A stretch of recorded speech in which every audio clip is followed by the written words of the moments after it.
बच्चों, आज हम कक्षा 9वीं में पाठ्य पुस्तक क्षितिज में पाठ 6 प्रेमचंद के फटे जूते पढ़ेंगे, जिनके लेखक हैं हरिशंकर प्रसाई। लेखक हरिशंकर प्रसाई का जन्म सन 1922 में मध्य प्रदेश के होशंगाबाद जिले के जमानी गांव में हुआ। नागपुर विश्वविद्यालय से एमए करने के बाद कुछ दिनों तक अध्यापन किया। सन 1947 में स्वतंत्र लेखन करने लगे। जबलपुर से वसुधा नामक पत्रिका निकाली, जिसकी हिंदी संसार में काफी सराहना हुई। सन 1995 में उनका निधन हो गया। हिंदी के व्यंग्य लेखकों में उनका नाम अग्रणी है। परसाई जी की कृतियों में हंसते हैं, रोते हैं, जैसे उनके दिन फिरे, रानी नागफनी की कहानी, तट की खोज, तब की बात और थी, भूत के पांव पीछे इत्यादि उल्लेखनीय रहे हैं। पाठ प्रेमचंद के फटे जूते में परसाई जी ने प्रेमचंद के व्यक्तित्व की सादगी के साथ एक रचनाकार की अंतर्भेदी सामाजिक दृष्टि का विवेचन करते हुए आज की दिखावे की प्रवृत्ति और अवसरवादिता पर व्यंग्य किया है। इस पाठ में लेखक ने बताया है कि लोगों में किस प्रकार से दिखावे की प्रवृत्ति जो है वो पनप रही है। अपने आप को दिखाने के लिए, अपने आप को समाज के सामने दर्शाने के लिए लोग क्या क्या कर सकते हैं, और उसी की तरह एक प्रेमचंद के माध्यम से उन्होंने समाज को एक सीख देने का प्रयत्न किया है कि यदि इंसान अपने आप को दिखावे की प्रवृत्ति से दूर भी रखे तो भी अपना जीवन सादगी से व्यतीत कर सकता है।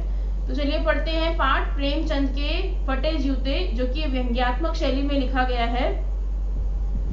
प्रेमचंद का एक चित्र मेरे सामने है।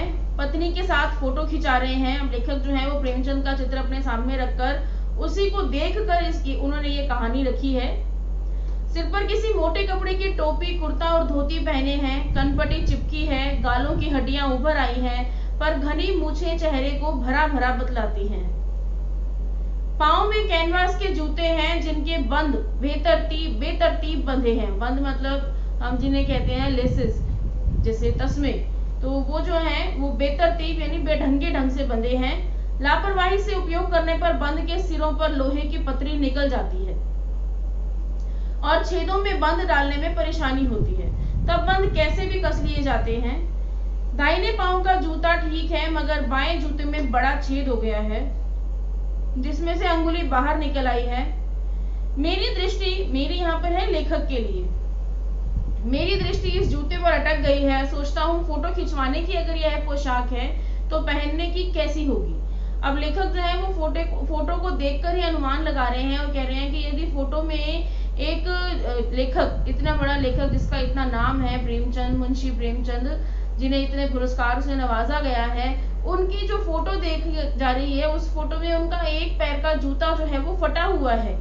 और लेखक हरिशंकर प्रसाई जो है वो ये कह रहे हैं कि यदि इस व्यक्ति की फोटो खिंचवाने की ये पोशाक है तो पहनने की कैसी होगी। नहीं, इस आदमी की अलग अलग पोशाकें नहीं होंगी, इसमें पोशाकें बदलने का गुण नहीं है, यह जैसा है वैसा ही फोटो में खिंच जाता है।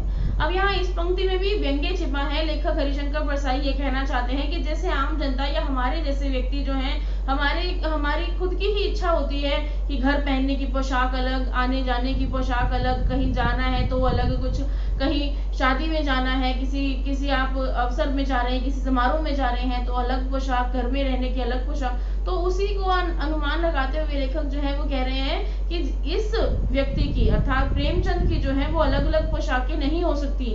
यह जैसा फोटो में है वैसा ही अपना जीवन सादगी से बिताते हैं। मैं चेहरे की तरफ देखता हूँ, क्या तुम्हें मालूम है मेरे साहित्यिक पुरखे कि तुम्हारा जूता फट गया है। यहाँ मेरे साहित्यिक पुरखे जो है वो लेखक प्रेमचंद को बोला गया है और अंगुली बाहर दिख रही है। क्या तुम्हें इसका जरा भी एहसास नहीं है, जरा लज्जा, संकोच या झेप नहीं है। क्या तुम इतना भी नहीं जानते कि धोती को थोड़ा नीचे खींच लेने से अंगुली ढक सकती है। अब लेखक फोटो को देखकर खुद ही प्रश्न कर रहे हैं कि क्या तुम्हें इतना एहसास नहीं है कि तुम्हारी जो है अंगुली जूते से बाहर निकल रही है। यदि तुम अपनी धोती को थोड़ा नीचे खिसका लेते तो फोटो में तुम्हारा वो फटा हुआ जूता ना आता। मगर फिर भी तुम्हारे चेहरे पर बड़ी बेपरवाही, बड़ा विश्वास है। फोटोग्राफर ने जब रेडी प्लीज कहा होगा तब परंपरा के अनुसार तुमने मुस्कान लाने की कोशिश की होगी। दर्द के गहरे कुएं के तल में कहीं पड़ी मुस्कान को धीरे धीरे खींचकर ऊपर निकाल रहे होगे कि बीच में ही क्लिक करके फोटोग्राफर ने थैंक यू कह दिया होगा। अब इस पंक्ति में लेखक ने यहाँ पर बोला है कि तुमने मुस्कान लाने की कोशिश की होगी दर्द के गहरे कुएं के तल में कहीं पड़ी मुस्कान।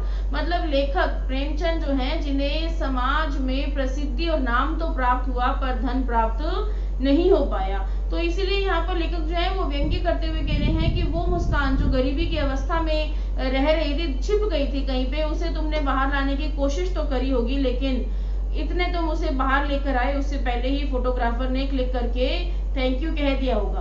विचित्र है यह अधूरी मुस्कान, यह मुस्कान नहीं है, इसमें उपहास है, व्यंग्य है। यह कैसा आदमी है जो खुद तो फटे जूते पहने फोटो खिंचा रहा है पर किसी पर हंस भी रहा है। वो हंसी वहां पर दिख रही है जो प्रेमचंद ने फोटो खिंचवाने के लिए अपने चेहरे पर लाई होगी।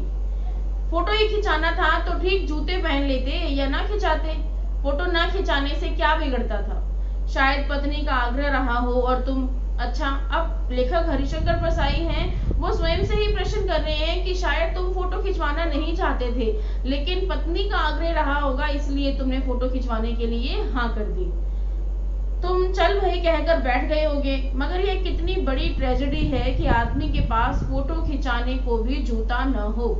मैं तुम्हारी यह फोटो देखते देखते तुम्हारे कलेश को अपने भीतर महसूस करके जैसे रो पड़ना चाहता हूँ, मगर तुम्हारी आंखों का यह तीखा दर्द भरा व्यंग्य मुझे एकदम रोक लेता है। तुम फोटो का महत्व नहीं समझते होते। अब यहाँ पर ये पंक्ति जो है, तुम फोटो का महत्व नहीं समझते, ये व्यंग्य वाणी में कही गई हरिशंकर परसाई की पंक्ति है कि लेखक प्रेमचंद जो हैं वो समाज में रहने का तरीका नहीं जानते कि किस तरीके से लोग जो हैं वो अंदर से बेशक खोखले हों, खाली हो जाएं, लेकिन बाहरी दुनिया में अपने आप को किस तरीके से प्रदर्शित करते हैं उसे तुम नहीं जानते। समझते होते तो किसी से फोटो खिंचाने के लिए जूते मांग लेते। लोग तो मांगे के कोट से वर दिखाई करते हैं और मांगे की मोटर से बारात निकालते हैं। फोटो खिंचाने के लिए तो बीवी तक मांग ली जाती है, तुमने जूते ही मांगते नहीं बने। तुम फोटो का महत्व नहीं जानते। लोग तो इत्र चुपड़कर फोटो खिंचाते हैं जिससे फोटो में भी खुशबू आ जाए। तो इस पूरे गद्यांश में लेखक हरिशंकर परसाई जो हैं वो लेखक प्रेमचंद के माध्यम से समाज के लोगों पर भी कटाक्ष कर रहे हैं कि लोग अपने आप को बाहरी दुनिया में दर्शाने के लिए क्या क्या करते हैं जिससे फोटो में खुशबू आ जाए। गंदे से गंदे आदमी की फोटो भी खुशबू देती है।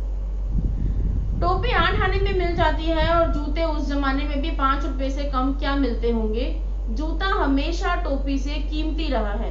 अब ये पंक्ति जो है जिसमें ये लिखा गया है कि जूता हमेशा टोपी से कीमती रहा है, यदि हम इसे वास्तविक दुनिया में देखें, यदि हम खरीदने भी जाएं तो वास्तव में ही जूते की कीमत जो है वो टोपी की कीमत से ज्यादा होती है। लेकिन अगर हम इसे व्यंग्य वाणी में देखें तो यहाँ पर लेखक हरिशंकर परसाई का कहने का तात्पर्य है कि हमेशा ही तुच्छ लोग जो हैं वो अधिक सम्मान प्राप्त कर लेते हैं, अधिक सम्मान दुनिया में प्राप्त कर लेते हैं, बजाय कि उन लोगों के जिन्होंने सादगी से अपना जीवन और सम्मान के लायक हैं उनकी अपेक्षा। अब तो जूते की कीमत और बढ़ गई है और एक जूते पर 2500 टोपियां न्यौछावर होती हैं। तुम भी जूते और टोपी के आनुपातिक मूल्य के मारे हुए थे। यह विडंबना मुझे इतनी तीव्रता से पहले कभी नहीं चुभी जितनी आज चुभ रही है जब मैं तुम्हारा फटा जूता देख रहा हूँ। तुम महान कथाकार, तुम यहाँ पर लेखक प्रेमचंद के लिए आया है कि तुम महान कथाकार, उपन्यास सम्राट, युग प्रवर्तक, जाने क्या क्या कहलाते थे। ये जो पंक्ति है, इस पंक्ति में प्रेमचंद की विशेषताएं नजर आती है कि उन्हें महान कथाकार बोला गया है, उपन्यासकार बोला गया है, युग प्रवर्तक बोला गया कि लेखक प्रेमचंद ने अपने कथन अपनी लेखन शैली के माध्यम से बहुत सी ये समाज की स्थितियों को बदलने का प्रयास किया है। जाने क्या क्या कहलाते थे, मगर फोटो में भी तुम्हारा जूता फटा हुआ है। मेरा जूता भी कोई अच्छा नहीं है। अब लेखक हरिशंकर परसाई अपनी स्थिति के बारे में बता रहे हैं कि मेरी स्थिति भी, यानी आर्थिक स्थिति भी और सामाजिक स्थिति भी कोई बहुत ज्यादा अच्छी नहीं है। ये ऊपर से अच्छा दिखता है, अंगुली बाहर नहीं निकलती, पर अंगूठे के नीचे का तला फट गया है। अब लेखक अपने बारे में बता रहे हैं कि मेरी स्थिति भी कुछ अच्छी नहीं है, मेरी लेकिन उंगली बाहर नहीं दिखती, अंगूठे के नीचे का तला फट गया है। अंगूठा जमीन से घिसता है और पैनी मिट्टी पर कभी रगड़ खाकर लहूलुहान भी हो जाता है। पूरा तला गिर जाएगा, पूरा पंजा छिल जाएगा, मगर अंगुली बाहर नहीं दिखेगी। अब लेखक यहाँ पर ये बता रहे हैं कि मैं भी समाज के उन्हीं व्यक्तियों में गिना जाता हूँ जो अपने आप को बाहर, अपनी गरीबी की अवस्था को, अपनी जो सामाजिक अवस्था है, जो आर्थिक अवस्था है, उसे बाहर समाज में नहीं दर्शाएंगे। समाज में हम अपने आप को केवल वो दर्शाने का प्रयास करते हैं जो वास्तव में हम नहीं होते। तुम्हारी अंगुली दिखती है पर पांव सुरक्षित है, मेरी अंगुली ढकी है पर पंजा घिस रहा है। तुम पर्दे का महत्व ही नहीं जानते, हम पर्दे पर कुर्बान हो रहे हैं। ये पंक्ति जो है, इसमें लेखक हरिशंकर प्रसाई कहना चाहते हैं कि लेखक प्रेमचंद जो कि दिखावटीपन को नहीं जानते, उन्हें नहीं आता लोगों को, उन्हें लोगों के सामने दिखावा करना, लेकिन लेखक हरिशंकर प्रसाई जो है वो कह रहे हैं कि हम पर्दे पर कुर्बान हो रहे हैं। यहाँ हम जो है वो समाज के उन व्यक्तियों के लिए आया है जो दिखावे की प्रवृत्ति में मानते हैं, जो दिखावटीपन करते हैं, जो अपने आप, जो वास्तव जीवन में उनके पास चाहे कुछ नहीं हो, चाहे वो खाली है, खोखले हो, लेकिन बाहरी दुनिया में वो अपने आप को बहुत अच्छा दर्शाने का प्रयास करते हैं। तुम फटा जूता बड़े ठाठ से पहनते हो, मैं ऐसे नहीं पहन सकता। फोटो तो जिंदगी भर इस तरह से नहीं खिंचाऊं, चाहे कोई जीवनी बिना फोटो के ही छाप दे। तुम्हारी ये व्यंग्य मुस्कान मेरे हौसले पस्त कर देती है। क्या मतलब है इसका? कौन सी मुस्कान है यह? क्या होरी का गोदान हो गया? अब यहाँ पर ये होरी जो है प्रेमचंद द्वारा लिखे गए निबंध, उपन्यास और जो उनमें से लिए गए कथन है। क्या पूस की रात में नील गाय हल्कू का खेत चर गई? क्या सुजान भगत का लड़का मर गया क्योंकि डॉक्टर क्लब छोड़कर नहीं आ सकते? नहीं, मुझे लगता है माधो औरत के कफन के चंदे की शराब पी गया, वही मुस्कान मालूम होती है। मैं तुम्हारा जूता फिर देखता हूँ, कैसे फट गया यह। मेरी जनता के लेखक भी प्रेमचंद के लिए आया है। कई बार प्रश्न पूछ लिया जाता है यहाँ पर कि मेरी जनता के लेखक जो है वो किसके लिए कहा गया है? प्रेमचंद के लिए कहा गया है। क्या बहुत चक्कर काटते रहे? क्या बनिए के तगादे से बचने के लिए मील 2 मील का चक्कर लगाकर घर लौटते रहे? अब बनिए के तगादे से मतलब है यहाँ पर कि लेखक कहना चाहते हैं कि प्रेमचंद को कि तुम्हारी गरीबी, मतलब जो जीवन था वो गरीबी में बीत रहा था, जो अवस्था थी वो इस तरह थी कि बनिया जो है अपने उधार के पैसे मांगता, इसलिए तुम उससे बचने के लिए मील 2 मील लंबा चक्कर लगाते रहे और उस वजह से जूता फट गया। चक्कर लगाने से जूता फटता नहीं है, घिस जाता है। वो स्वयं इस प्रश्न का उत्तर भी दे रहे हैं कि यदि वो चक्कर लगाया भी होगा तो उससे तो जूता घिसना चाहिए, लेकिन ये तो फट गया। कुंभन दास का जूता भी फतेहपुर सीकरी आने जाने में घिस गया था, उसे बड़ा पछतावा हुआ। उसने कहा, आवत जात पनैया घिस गई, बिसर गयो हरिनाम। और ऐसे बुलाकर देने वालों के लिए कहा था, जिनके देखे दुख उपजत है, तिनको करबो परे सलाम। मुझे लगता है तुम किसी सख्त चीज को ठोकर मारते रहे हो। अब लेखक जो है हरिशंकर प्रसाई वो कह रहे हैं कि तुम्हारा जूता जो फटा है वो मुझे लगता है कि तुमने किसी सख्त चीज को बार बार ठोकर मारी है। कोई चीज जो परत दर परत सदियों से जम गई है, उसे शायद तुमने ठोकर मार मार कर अपना जूता फाड़ लिया है। कोई टीला जो रास्ते पर खड़ा हो गया था, उस पर तुमने अपना जूता आजमाया। कोई टीला यहाँ पर जो है वो समाज की उस बुराई है, समाज की उन बुराइयों, उन प्रवृत्तियों की ओर संकेत कर रहा है जिसे लेखक प्रेमचंद ने हटाने का शायद प्रयास किया हो और उसी प्रयास में उनका जूता फट गया हो। अर्थात यहाँ पर ऐसा नहीं है, सांकेतिक भाषा में समझाने का प्रयास कर रहे हैं हरिशंकर प्रसाई। उनका तात्पर्य ये नहीं है कि कोई पत्थर पड़ा है और उस पत्थर में जाके प्रेमचंद ने अपने पैर कई बार मारे जिस वजह से उनका जूता फट गया, नहीं। यहाँ पर ये है कि उन सामाजिक बुराइयों को हटाने का प्रयास लेखक प्रेमचंद ने किया, जिसकी वजह से वो समाज के कुछ ऐसे लोग जो कि उनके इस कार्य को पसंद नहीं करते थे, उनकी नजरों में आ गए और उन्हीं की वजह से शायद उनका जूता फट गया। उनकी जो अवस्था है वो कभी सुधर नहीं पाई। तुम उसे बचाकर उसके बगल से भी तो निकल सकते थे। टीलों से समझौता भी तो हो जाता है। सभी नदियां पहाड़ थोड़ी ही तोड़ती हैं, कोई रास्ता बदलकर घूमकर भी चली जाती है। तुम समझौता कर नहीं सके, क्या तुम्हारी भी वही कमजोरी थी जो होरी को ले डूबी, वही नेम धर्म वाली कमजोरी? नेम धर्म उसकी भी जंजीर थी, मगर तुम जिस तरह मुस्कुरा रहे हो उससे लगता है कि शायद नेम धर्म तुम्हारा बंधन नहीं था, तुम्हारी मुक्ति थी।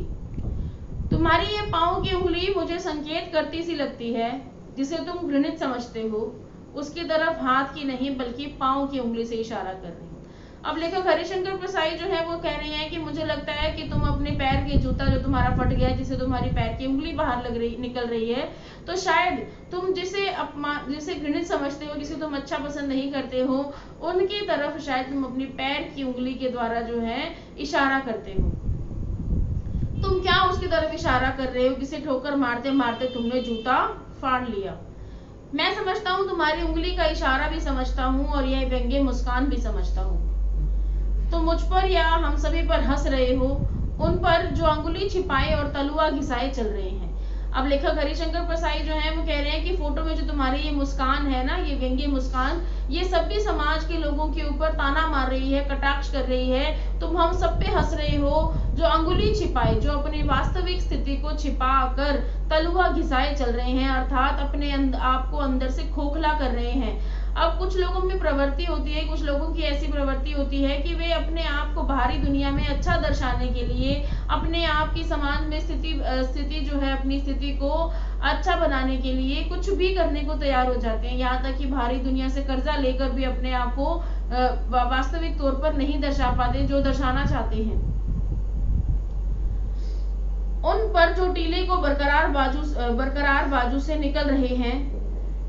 तुम कह रहे हो मैंने तो ठोकर मार मार कर जूता फाड़ लिया, अंगुली बाहर निकल आई, पर पांव बच रहा है और मैं चलता रहा। अब लेखक जो है वो ये कह रहे हैं कि मुंशी प्रेमचंद जो है अपने इस फोटो के माध्यम से ये कहने का प्रयास कर रहे हैं उन लोगों के लिए कि मैंने तो ठोकर मार मार के अपना जूता फाड़ लिया, अर्थात उन सामाजिक प्रवृत्तियों, उन बुराइयों को दूर करने के लिए मैंने बहुत कोशिश करी है और उसी से मैं तो पार हो गया, मेरी जिंदगी तो पार हो गई है, मैं तो उस बुराई से बाहर निकल आया हूँ, मैं चलता जा रहा हूँ, मगर तुम उंगली को ढांकने की चिंता में तलुए का नाश कर रहे हो। लेकिन तुम दिखावटीपन में विश्वास कर रहे हो, दिखावटीपन की प्रवृत्ति को अपनाकर अपनी जिंदगी का नाश कर रहे हो, अपने जीवन का नाश कर रहे हो। तुम चलोगे कैसे, कि तुम कैसे चल पाओगे, क्योंकि तलुआ यदि ज्यादा लंबे समय तक घिस जाएगा तो उस जूते को नहीं पहना जा सकता, क्योंकि वो ज्यादा नहीं चला सकता आपको, अर्थात दिखावटीपन की जो जिंदगी है वो ज्यादा लंबी नहीं जी जा सकती। इसलिए वास्तविकता को, यथार्थ को अपनाना चाहिए और यथार्थ को ही मानते हुए अपने जीवन को आगे बढ़ना चाहिए। मैं समझता हूँ तुम हमारे फटे जूते की बात मैं तुम्हारे फटे जूते की बात समझता हूँ, अंगुली का इशारा समझता हूँ, तुम्हारी व्यंग्य मुस्कान समझता हूँ। तो इस पाठ में लेखक जो है हरिशंकर प्रसाई वो यही बताना चाह रहे हैं कि दिखावटीपन की जो जिंदगी है, दिखावटीपन की जो प्रवृत्ति है, वो कभी ना कभी दुनिया का, लोगों का, समाज के उन लोगों की ओर, उन लोगों का नाश ही करती है जो कि इससे बाहर नहीं निकल सकते। यदि हम अपने जीवन में वास्तविकता को अपना लेते हैं, यथार्थ की जिंदगी को अपना लेते हैं, यथार्थ का जीवन जीते हैं, तो हमारी जिंदगी जो है, हमारा जीवन जो है वो एक लंबे समय तक हमारा साथ देगा। लेकिन यदि हम दिखावटीपन में विश्वास करेंगे, हम दिखावे की प्रवृत्ति अपनाएंगे, तो कभी ना कभी ऐसा समय जरूर आएगा जहां हमें अपनी जिंदगी में हम पीछे रह जाएंगे, लोगों से हमें मात खानी ही पड़ेगी। तो आशा है आप सबको पाठ समझ में आ गया होगा। तो अब हम इसका करेंगे प्रश्न अभ्यास। सबसे पहला प्रश्न है यहाँ पर, हरिशंकर प्रसाई ने प्रेमचंद का जो शब्द चित्र हमारे सामने प्रस्तुत किया है, उससे प्रेमचंद के व्यक्तित्व की कौन कौन सी विशेषताएं उभर कर आती हैं, अर्थात प्रेमचंद की विशेषताएं बतानी है यहाँ पर हमें। तो हरिशंकर प्रसाई ने प्रेमचंद का जो शब्द चित्र हमारे सामने प्रस्तुत किया है, उससे हम बहुत सी विशेषताएं जो है उजागर होती हैं प्रेमचंद की। सबसे पहले हम लिख सकते हैं कि प्रेमचंद एक सादगी पसंद व्यक्तित्व थे, मतलब कि वे सादगी को पसंद करते थे।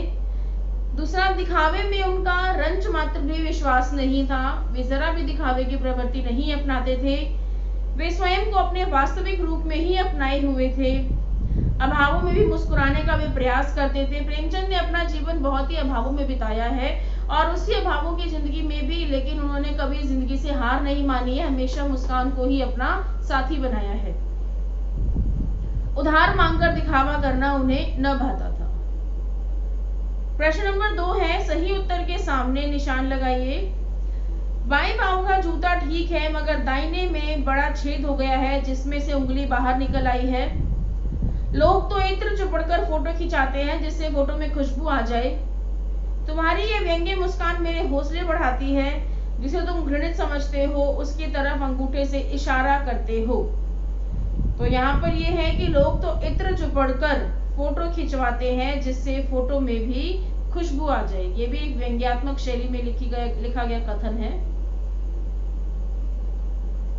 उसके बाद है प्रश्न नंबर 3 कि नीचे दी गई पंक्तियों में निहित व्यंग्य को स्पष्ट कीजिए। जूता हमेशा टोपी से कीमती रहा है, पाठ में ये पंक्ति आई थी। अब तो जूते की कीमत और बढ़ गई है और यह एक जूते पर 2500 टोपियां न्यौछावर की जाती हैं। इस पाठ में हमें निहित व्यंग्य बताना है कि लेखक हरिशंकर प्रसाई जो हैं वो इस पंक्ति के माध्यम से क्या व्यंग्य कर रहे हैं। जूता जो है कर्मठ लोगों का और टोपी जो है अभिजात्य वर्ग का प्रतीक है। कोई काम न करके अपनी श्रेष्ठता सिद्ध करने वालों का व्यंग्य किया गया है। मतलब ऐसे लोगों के बारे में बताया गया है कि टोपी जो है वो उन लोगों की तरह है जो कि कोई काम ना करके लेकिन फिर भी सिद्धि प्राप्त कर लेते हैं, और जूता जो है वो इतना साथ देने के बाद भी उसे हमेशा पैरों में ही रखा जाता है। दूसरा है तुम पर्दे का महत्व ही नहीं जानते, हम पर्दे पर कुर्बान हो रहे हैं। इस पंक्ति में जो व्यंग्य भी यह है कि यहाँ लोगों की दिखावे की प्रवृत्ति पर व्यंग्य किया गया है कि दिखावे की प्रवृत्ति किस कदर पनप रही है, किस कदर लोग अपना रहे हैं, कि यहाँ पर इस पंक्ति के माध्यम से लेखक यही कहना चाहते हैं। तीसरा जो है जिसे तुम घृणित समझते हो उसकी तरफ हाथ की नहीं पांव की उंगली से इशारा करते हो। तो इस पंक्ति में जो व्यंग्य है वो है कि जीवन की वास्तविकता को छिपाने वालों पर व्यंग्य किया गया है। यहाँ पर बताया गया है कि जीवन में जो लोग वास्तविकता को नहीं अपनाते उसकी तरफ प्रेमचंद जो है कभी भी दोस्ती का हाथ नहीं बढ़ाते, अर्थात उसे तुम घृणित समझते हो इसलिए पैर की उंगली से उसकी तरफ इशारा करते हो।